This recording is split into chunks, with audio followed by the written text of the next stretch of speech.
So I actually started my filmmaking career by filming weddings. But I got bored pretty quickly, and I was always looking for ways to push for something better. I remember poring over research, looking at online forums all night and buying the fanciest gear. And I remember going especially crazy for those ring shots. There was one specifically where we took the rings, we put them on these rocks on the coffee table and had steaming water and spun a light over top of it and then filmed it with a tilt shift lens. It was so over the top. Now, I thought it was pretty cool at the time until a potential bride asked me a question that totally stumped me. Why? Why all of that for a ring shot? And honestly, I had no answer. I didn't know why I had done all of that or what I was even trying to communicate. I'd fallen into the common path so many creatives do, where we dive straight into our creative field. We get inspired by others, we learn quickly, we try out new techniques and new gear. We may even feel great because we're pushing ourselves and we're developing. But we forgot to ask the most important question. We never asked ourselves why. Why are we creating this? What's our intention? What does my work mean? Now, when I finally asked myself that, when I asked what I wanted my work to say, everything changed. I realized that I wanted my work to be about people, about their stories, about making them feel seen. Crazy thing, that seemingly simple answer went on to define my entire career. Our wedding films transformed from highlight videos to unique, well-told stories. And we attracted the attention of groups like CBS, the NFL, and the United Nations.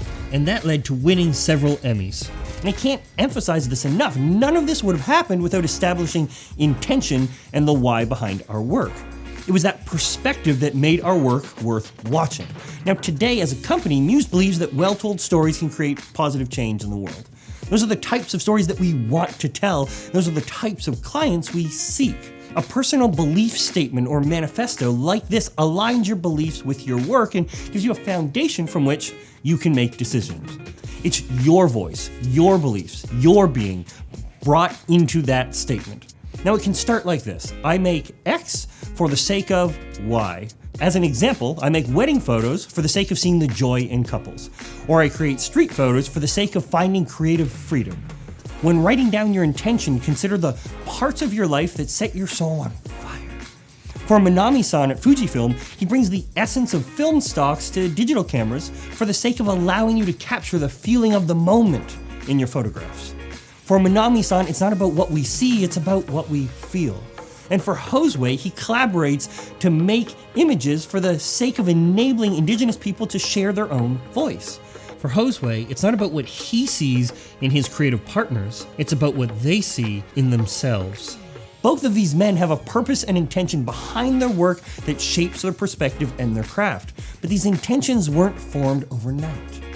Take the time to listen and consider what work you love to do, where you are most passionate, and what is it all about.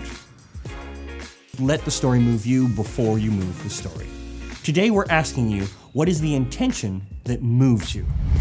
Want to learn more about developing your creative perspective? Check out the assignment, then post your photos on social media with the hashtag MyFujifilmLegacy and be a part of the conversation.